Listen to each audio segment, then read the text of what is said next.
예수께서 그들에게 이르시되 사람들이 어찌하여 그리스도를 다윗의 자손이라 하느냐. 시편에 다윗이 친히 말하였을 때 주께서 내 주께 이르시되 내가 내 원수를 내 발등상으로 삼을 때까지 내 우편에 앉았으라 하셨도다 하였느니라. 그런즉 다윗이 그리스도를 주라 칭하였으니 어찌 그의 자손이 되겠느냐 하시니라. 모든 백성이 들을 때에 예수께서 그 제자들에게 이르시되 긴 옷을 입고 다니는 것을 원하며 시장에서 문안받는 것과 회당의 높은 자리와 잔치의 윗자리를 좋아하는 서기관들을 삼가라. 함께 읽습니다. 그들은 과부의 가산을 삼키며 외식으로 길게 기도하니 그들이 더 엄중한 심판을 받으리라 하시니라. 아멘. 제가 요즘 밤마다 많이 후회하고 있습니다.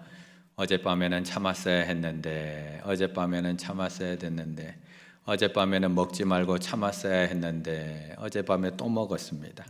며칠 잘 참았다 싶었는데 또 떡볶이의 유혹에 못 이겨서 결국 아들이 먹는 떡볶이 저도 마주 앉아서 마지막 한 개 가지고 싸우면서 결국 먹게 되었습니다. 분명히 저녁을 먹었는데, 분명히 몇 시간 전에 저녁을 먹었는데 왜 또 배가 고픈 걸까요? 왜 금방 또 배가 고픈 걸까요? 배고픔에는 진짜 배고픔과 가짜 배고픔이 있다라고 합니다. 진짜 배고픔은 생리적 배고픔을 의미합니다. 배가 고프면 식욕이 생기고요. 시간이 지날수록 배고픔이 더 강해집니다. 배에서 꼬르륵 꼬르륵 소리도 나고요. 어떤 음식이든, 특별한 음식이 아니라 어떤 음식이든 먹고 싶어집니다. 그리고 먹고 나면 배가 불러지면 행복해지는 것이 생리적 배고픔입니다. 그런데 가짜 배고픔이 있다고 합니다. 그것은 생리적 배고픔이 아니라 심리적 배고픔입니다. 영화를 보기 위해서 영화관에 가면 꼭 뭘 사서 들어가야 되죠? 맞습니다. 팝콘, 카라멜 팝콘, 치즈 팝콘 꼭 사서 들어가야 됩니다. 기차에서는 삶을 당겨, 찜질방에서는 식혜, 목욕탕 가면 바나나 우유, 졸업식 날은 짜장면, 심심할 땐 오징어 땅콩.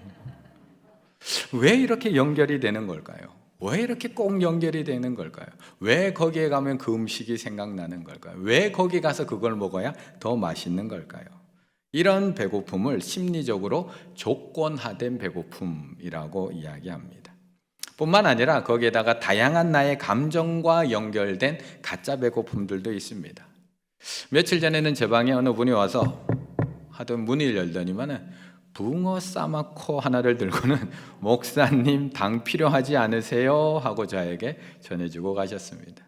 어떤 분은 카라멜을 주고 가시기도 하고요. 어떤 분은 소금 사탕을 저에게 전해주고 가시기도 합니다.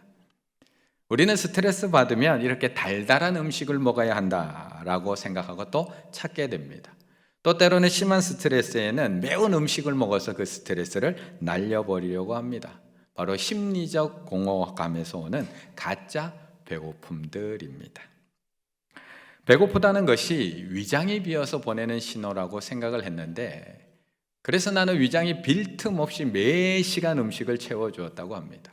그런데 이 녀석은 영화를 볼 때면 팝콘을 요구하고 축구나 야구, 스포츠 경기를 볼 때면 치킨과 콜라를 요구했습니다. 분명 배는 안 고픈데 배가 고픕니다. 정확히 말하자면 허전합니다. 그렇다면 배고픔은 위장이 비어서 보내는 신호가 아니라 마음에서 보내는 신호였다라고 이야기합니다. 그렇다면 우리는 오늘 왜 이렇게 마음이 허전한 걸까요? 분명 우리 안에는 예수님이 계시는데 우리는 왜 오늘 이렇게 마음이 공허하고 허전한 걸까? 왜 만족함이 없고 왜 부족하기만 한 걸까요? 가짜 배고픔일까요? 아니면 내 안에 정말 예수님이 계시지 않는 걸까요? 그래서 오늘도 어쩔 수 없이 다른 것들로 채우려고 하는 걸까? 41절의 말씀 함께 읽습니다. 41절입니다. 예수께서 그들에게 이르시되 사람들이 어찌하여 그리스도를 다윗의 자손이라 하느냐. 아멘. 예수님 당시 이스라엘 백성들은 다 메시아를 기다리고 있습니다. 메시아, 그리스도를 기다리고 있습니다. 이 두 단어는 똑같은 단어입니다. 메시아, 그리스도. 구원자라는 뜻을 가진 히브리어로는 메시아, 헬라어로는 그리스도, 둘 다 구원자입니다. 그래서 구약에서는 메시아라고 얘기하고 있고 신약에서는 그리스도라고 부르고 있습니다. 우리를 로마의 압제에서부터 구원해 줄 메시아를 기다립니다. 우리를 이 고통에서부터 건져내 줄 메시아를 기다리고 있고요. 우리를 이 가난과 핍박에서 건져내 줄 그리스도를 기다리고 있습니다. 그런데 그 그리스도 메시아가 다윗의 자손이라는 겁니다. 다윗의 자손. 다윗처럼 이스라엘을 하나로 통일시켜 줄 왕, 견고한 왕조를 세울 왕, 이 나라를 그 어느 나라도 넘보지 못할 강력한 나라로 세워줄 그런 메시아를 기다리고 있는 겁니다. 물론 이스라엘 백성들의 생각이 틀린 것이 아닙니다.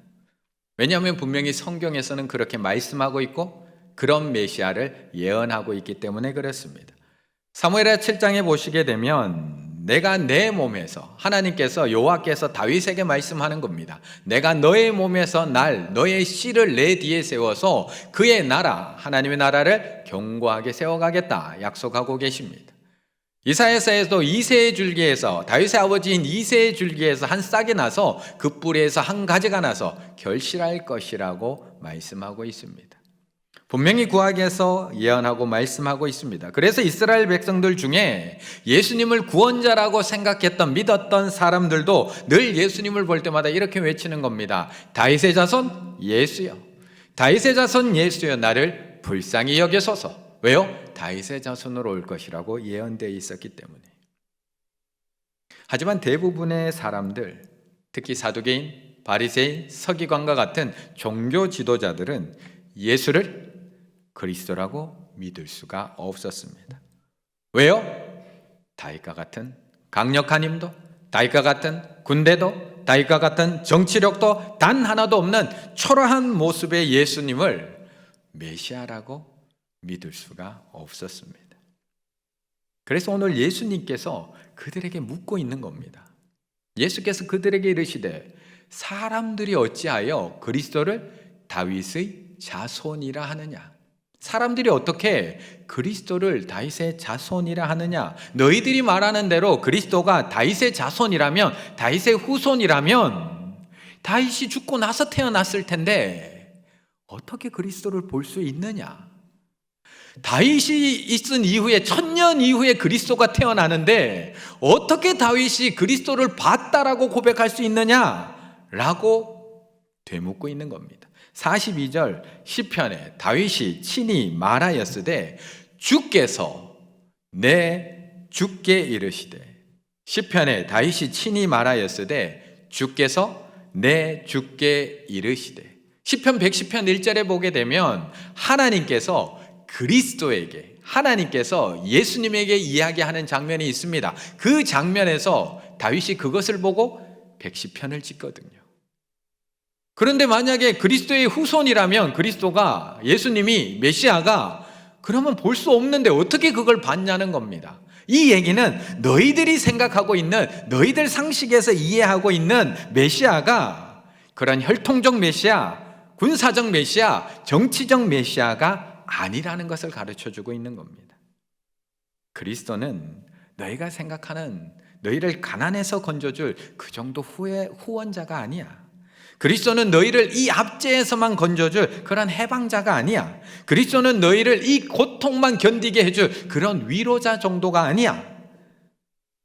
그리스도는 왕의 후손이 아니라 하나님의 아들이야. 그리스도는 너희를 로마에서 구원할 뿐이 아니라 죄에서 구원하실 뿐이고, 너희의 재물의 주인이 아니라 만물의 주인이시며, 이 땅에서 너희를 잘 살게 하실 뿐이 아니라 영원한 하나님 나라에서 잘 살게 하실 뿐이고, 너에게 건강을 주시는 분이 아니라 부활의 생명, 영원한 생명을 주시는 분이 바로 그리스도야 말씀하고 있는 겁니다. 그렇다면 나에게는 그리스도가 누구십니까? 그렇다면 나에게는 예수 그리스도가 누구십니까? 저들은 다윗의 후손으로 올 강력한 힘을 가진 정치적 구원자만 기다리고 있어서 오늘도 다른 것들로 채우려고 저렇게 열심히 채워가고 있는데, 그렇다면 나에게는 그리스도가 누구일까요?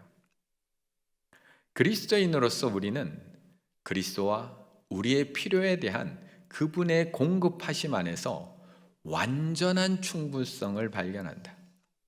부족한 그리스도인이나 결핍한 그리스도인, 이런 단어는 존재하지 않는다. 우리 구주께서 신령한 능력으로 생명과 경건에 속한 모든 것을 우리에게 허락하셨다.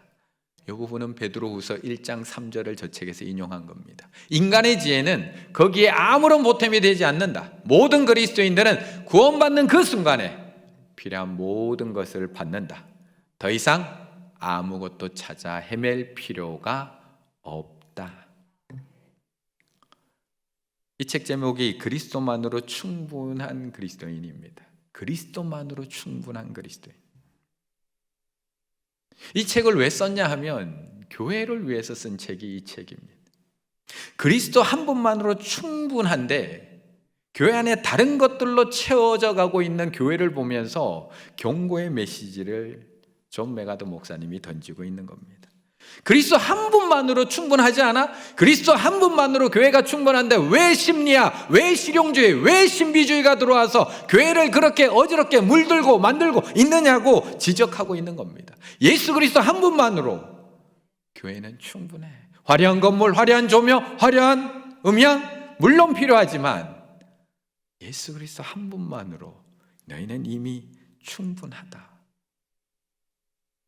그렇다면 우리가 계속 무언가를 찾아 헤매는 이유가 도대체 뭘까요?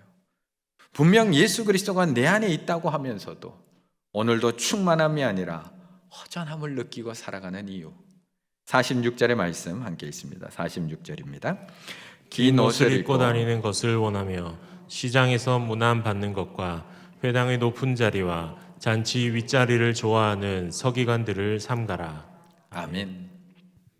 인간은 죄를 범한 이후에 하나님과의 관계가 단절되었습니다. 그리고 그 이후부터 우리에게는 무엇으로도 채워지지 않는 공허함과 소외감, 하나님과의 단절로부터 그 오는 소외감과 공허함, 채워지지 않는 공허함이 생겼습니다. 그래서 인간은 끊임없이 다른 것들로 그 공허함을 채우려고 시도를 합니다. 하지만 죄로 인해서 이미 터진 웅덩이와 같은 우리 심령은 그 무엇으로 채워도 계속해서 흘러내려가지 채워지지를 않습니다. 내 백성이 두 가지 악을 행하였나니 곧 그들이 생수의 근원되는 나를 버린 것, 또 하나 스스로 웅덩이를 판 것인데 그것은 그 물을 가두지 못할 터질 웅덩이들이니라. 채워지지 않는다는 겁니다. 웅덩이가 터져 있는데 뭘 채운들 채워집니까? 그러니까 우리가 이것도 해보고 저것도 해보고 이 공허함을 없애기 위해서 수많은 것들을 해보지만 채워지지 않는 삶을 살아갑니다. 오늘 본문에도 예수님께서 삼가하라고 말씀하신 서기관들은 계속 채우고 있습니다. 예수 그리스도가 바로 앞에 있음에도 불구하고 내가 원하는 정치적 그리스도, 내가 기다리고 있는 군사적 그리스도, 내가 기대하고 있는 강력한 힘을 가진 그리스도가 아니기 때문에 예수 그리스도를 채우는 것이 아니라 다른 것들로 채우고 있습니다. 그래서 그 긴 옷을 입고 다니는 겁니다. 사람들로 하여금 야, 저 사람 정말 신앙 좋아. 야, 저 사람 정말 계명 잘 지켜. 야, 저 사람 얼마나 헌신적인지 몰라. 사람들의 칭찬으로 채우고 싶어서 곧옷 내 귀퉁이에다가 내 귀에다가 줄을 길게 술을 길게 달아서 그렇게 질질 끌고 다니는 겁니다. 그것도 부족해서 시장에서 문안 받는 걸 좋아합니다. 많은 사람들 앞에서 인정받음으로 채우고 싶고 존경받음으로 채우고 싶은 그 인정 욕구가 채워주고 싶은 그 모습을 그대로 보여주고 있습니다. 그것으로도 부족해서 회당의 높은 자리, 잔치의 윗자리에 앉아서 터진 웅덩이와 같은 나의 심령을, 그 공허함을 다른 것들로 계속 채웁니다. 그런데 채워도 채워지지 않습니다.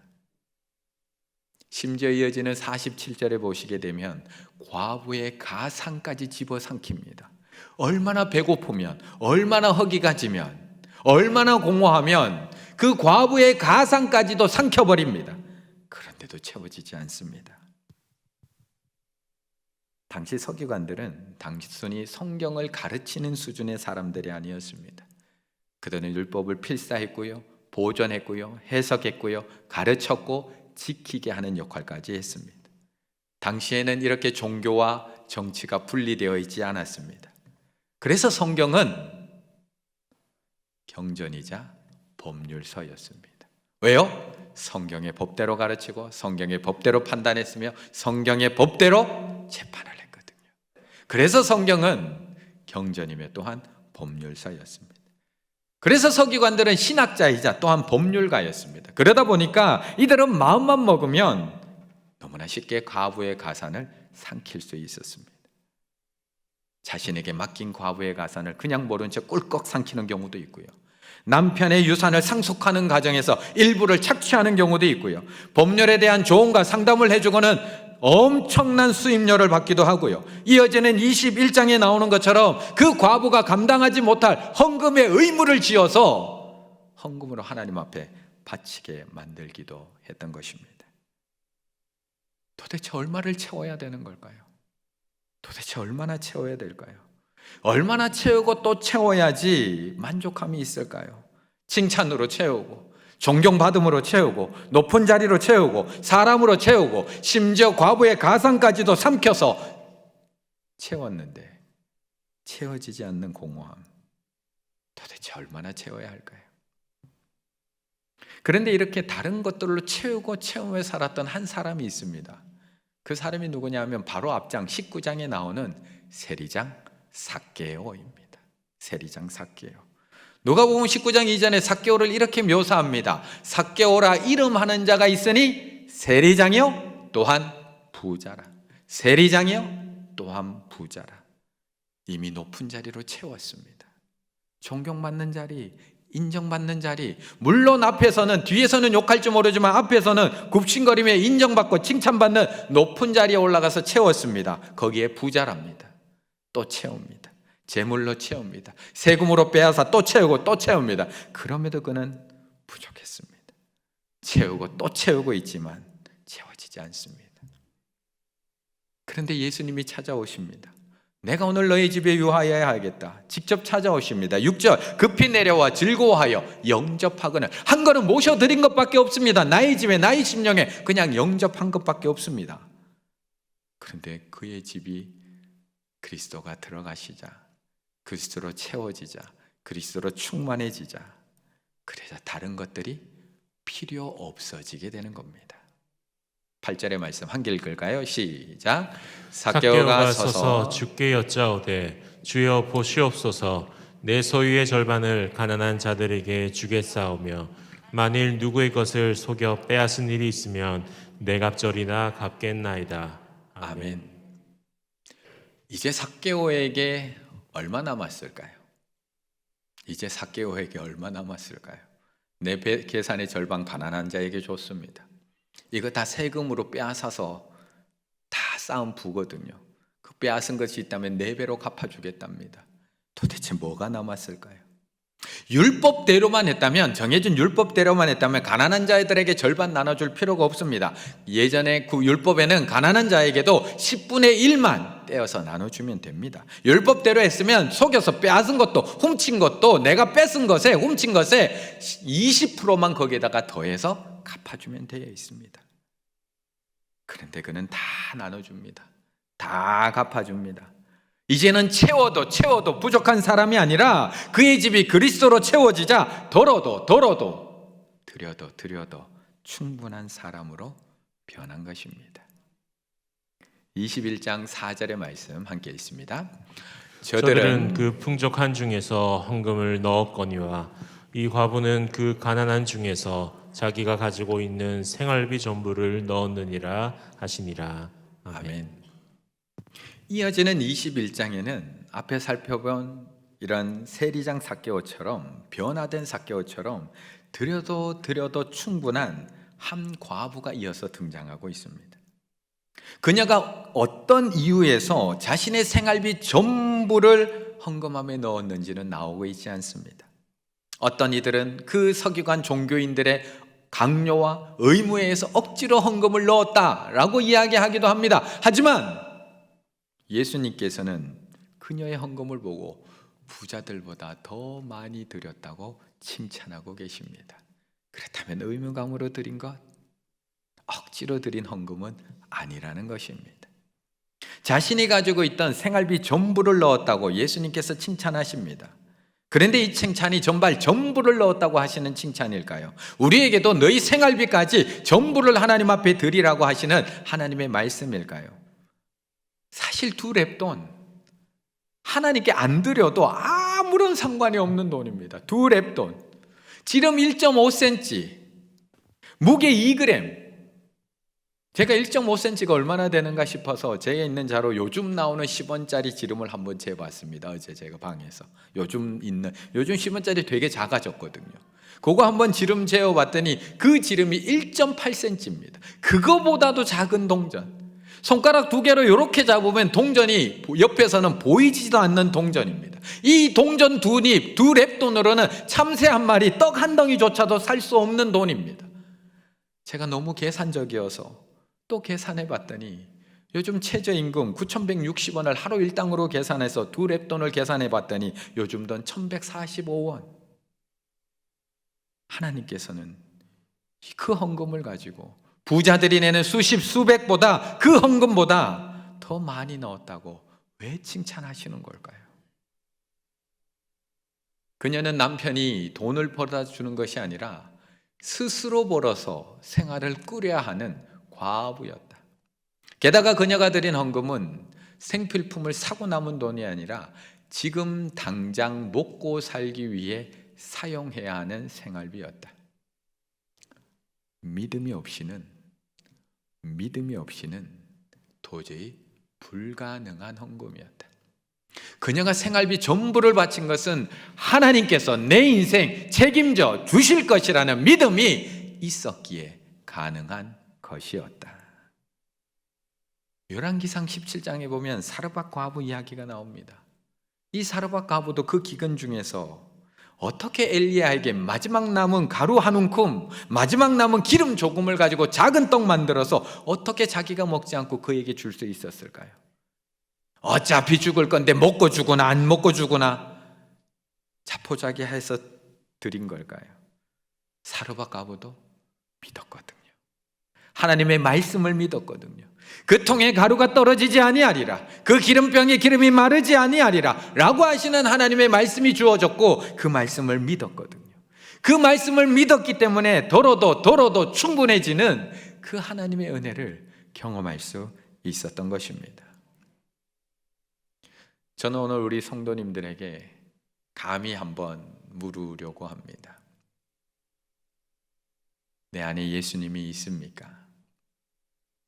내 안에 예수님께서 계십니까? 내 안에 정말 예수님께서 계십니까? 제가 교회를 몇 년째 다니고 있는데 목사님 어떻게 그런 질문하세요? 그 질문은 새가족 부실에나 하시는 거예요. 저는 지금 20년, 30년째 교회 다니고 있어요. 그런데 20년, 30년 전 그 뜨거웠을 때 말고요. 지금 내가 공공에 처해 있고 내가 어려움에 처해 있고 내가 아픔 가운데 있는 지금 내 안에 예수님이 계시나요? 그런데 저는 이 질문 앞에 자신 있게 대답하지 못할 때가 있습니다. 대답하기 너무 부끄러울 때가 많이 있습니다. 정말 내 안에 예수님이 계시나? 정말 내 안에 예수님이 계시나? 하지만 성경에서는 그것을 분명하고 정확하게 우리에게 말씀해 주고 있습니다. 그것은 감정으로 얘기하는 것이 아니라 내 느낌으로 얘기하는 것이 아니라 성경에서 우리에게 분명하게 증언해 주고 있습니다. 그러므로 내가 너희에게 알리노니, 우리에게 알려준다는 겁니다. 하나님의 영으로 말하는 자는 누구든지 예수를 저주할 자라 하지 아니하고 또 성령으로 아니하고서는 누구든지 예수를 주시라 할 수 없느니라. 아멘. 만약 이 시간 하나님을 예수 그리스도를 주시라 하고 이 자리에 나와서 예배하고 있다면 우리 안에 예수님께서 계시는 줄 믿습니다. 우리 안에 예수 그리스도께서 계시는 줄 믿습니다. 이것은 느낌이 아닙니다. 내 부끄러움으로 사라지는 것이 아닙니다. 저를 따라 한번 고백해 보겠습니다. 내 안에 예수님이 계십니다. 내 안에 예수님이 계십니다. 내 안에 예수님이 계십니다. 그러면 다시 한 번 더 묻고 싶습니다. 한 번만 더 묻겠습니다. 내 안에 계신 예수님이 그리스도이십니까? 내 안에 계신 예수님이 그리스도 맞습니까? 내 안에 계신 예수님이 단순히 물질의 주인이 아니라 만물의 주인 되시는 그리스도 맞습니까? 내 안에 계신 예수님이 단순히 나를 이 어려움에서 건져내실 능력자가 아니라 나를 죽음에서 건져내실 그리스도 맞습니까? 내 안에 계신 예수님이 단순히 나의 건강을 회복시켜 주실 치료자가 아니라 나를 죽음에서 건져내실 그리스도 맞습니까? 그런데 왜 삶이 변화되지 않는 걸까요? 그런데 왜 삶이 변화되지 않는 걸까요? 그런데 왜 우리도 계속 덜어내지 못하고 계속 채우려고만 하는 걸까요? 그런데 왜 우리는 계속 그리스도와 함께 나를 십자가에 못 박지 못하는 걸까요? 다시 살리신다는 것을 믿는 그리스도라는 것을 믿으면서 왜 못 받지 못하는 걸까요? 그런데 왜 우리는 오늘도 그 그리스도께 모든 것을 맡기지 못하고 내가 모든 것을 해결하려고 하는 걸까요? 17세기 월터 마샬이라고 하는 그런 목사님이 계셨습니다. 월터 마샬. 이 목사님께서는 늘 하나님의 말씀대로 살아가기 위해 힘쓰고 애쓰던 목사님인데 늘 자신 안에서 일어나는 죄의 문제 때문에 너무나 괴로워했습니다.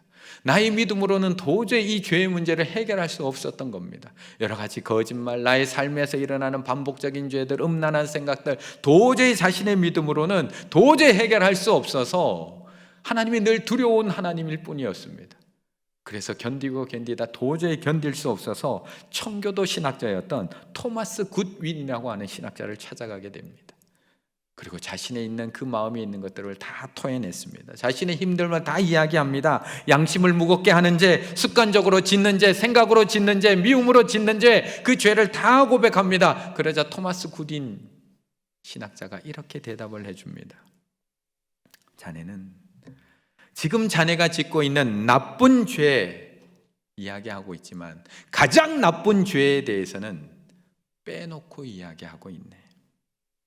그것은 바로 불신앙의 죄일세. 그것은 바로 불신앙의 죄일세. 자네는 지금 자네의 죄악을 용서하시고 자네의 본성을 거룩하게 하시고 그 죄도 이겨내실 주 예수 그리스도를 진정으로 믿지 않고 있네. 그때 워터 마샬은 충격을 받습니다. 자기는 자기가 짓는 죄가 육체적인 음란, 거짓말, 거듭나지 못한 어떤 성품의 죄라고만 생각했던 것입니다.